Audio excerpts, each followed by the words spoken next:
அனைவருக்கும் வணக்கம். தெய்வீக பலன்கள் சேனல் சார்பாக தங்களை அன்புடன் வரவேற்கிறோம்.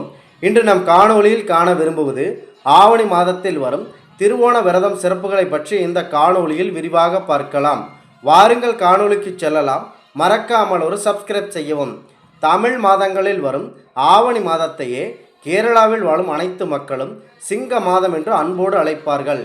மேலும் இந்த சிங்க மாதத்தையே அவர்கள் வருடத்தின் தொடக்க மாதமாக நினைத்து மாதங்களை கணக்கிட்டு வருகிறார்கள்.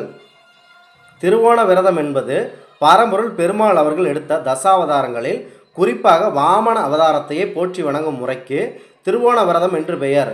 இந்த ஆவணி மாதத்தில் பரம்பொருள் பெருமாள் அவர்களுக்கு மிகவும் உகந்த மாதமாகும்.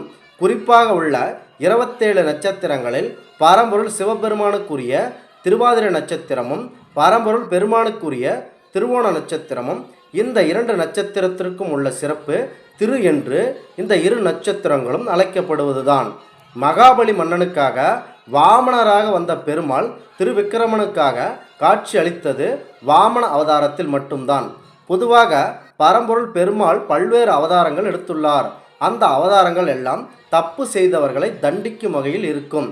ஆனால் இந்த வாமன அவதாரம் என்பது இந்திர பதவியை அடைய நீண்ட நாளாக ஆசைப்பட்டு வந்த மகாபலிக்கு சிரஞ்சீவியாக பாதாள லோகத்தில் நெடுநாளாக தவம் செய்து கொண்டு வந்திருந்த அவருக்கு தேவ பதவியை அடைவதற்கான ஒரு வாய்ப்பையும் வரத்தையும் கொடுத்தவர் பரம்பொருள். வாமன அவதாரத்தின் மிக சிறப்பாக கூறப்படுகிறது. இது முழுக்க முழுக்க கேரள மக்களுக்கான பண்டிகை அல்ல. தமிழ்நாட்டு மக்களுக்கும் இந்த பண்டிகையில் முழு உரிமை உண்டு. நாம் ஏகாதசி நாளில் விரதம் இருந்து பெருமாளை வழிபடும் போது ஏற்படும் கிடைக்கும் சக்திக்கும் இந்த திருவோண விரதத்தில் இருக்கும் கிடைக்கும் சக்திக்கும் நிறைய ஒற்றுமை உண்டு. குறிப்பாக பரம்பொருளான உப்பிலியப்பன் அவர்கள் செல்வ வளங்களை அள்ளித்தரும் மகாலட்சுமியின் அவருடைய அம்சமாக கருதப்படும் பூமாதேவி அவர்களை திருமணம் செய்வதற்காக பெண் கேட்டதும் இந்த நன்னாளில்தான்.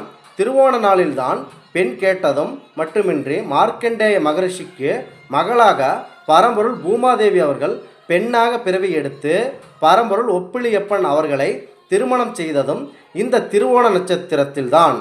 இந்த திருவோண நாளில் குழந்தை இல்லா தம்பதிகள் குழந்தை வரம் கொடுக்கக்கூடிய நன்னாளாகவும் இந்த திருவோண விரதம் அமைந்துள்ளது.